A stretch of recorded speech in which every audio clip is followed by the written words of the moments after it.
Hello and welcome to Local Edition.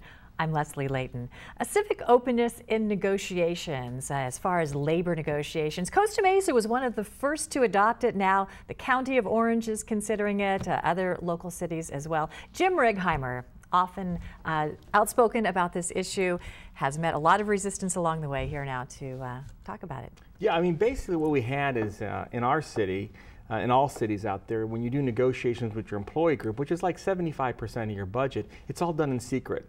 And there has to be some secrecy because you're negotiating.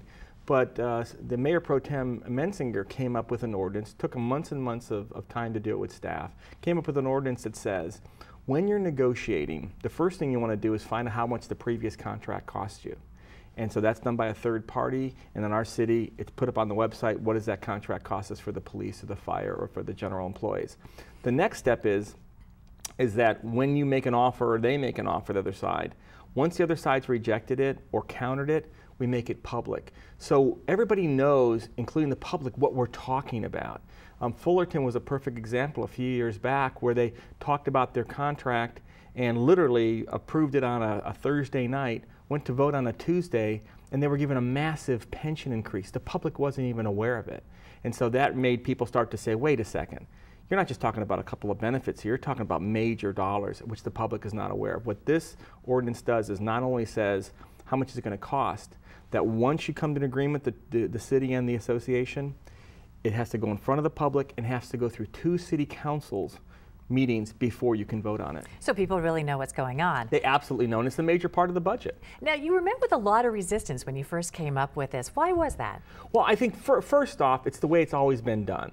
What I always find interesting is many of my friends who are on other councils would say, oh, Jim, you don't understand. We do this quietly. We understand better how to handle these issues.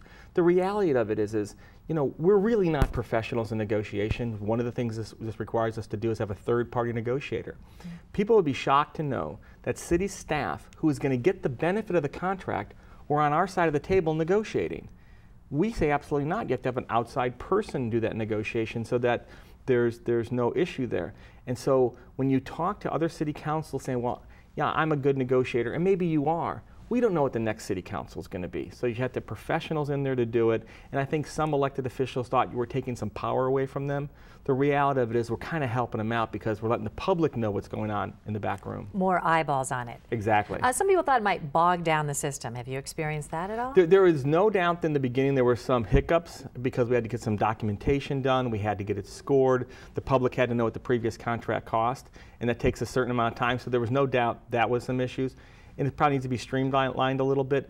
But the whole concept of, you know, my favorite one is, well, this may cost us $20,000 or $30,000 to get a negotiator. Well, it's a $60 million contract. We need to spend it to do this thing properly. So it got bogged down a little bit. The process has been streamlined since then. Since that time, Palos Verdes approved it, Beverly Hills approved it, and the county's looking at it right now. We have 30 seconds. Give us some examples of how this has made changes in your city. Well, let's put it this way. We don't have a finished contract yet on this process, but I can tell you the goofiness of what happened before in negotiations, the kind of bizarre counteroffers you would get, because they're public, neither the city or the associations do it anymore. They know the public's going to see it. And so they're more austere in what they're asking for. A little more reason. All right, Jim Righeimer, thank you so much for Thanks being for here and having telling me. us about this. And we're glad you are along too. I'm Leslie Leyton.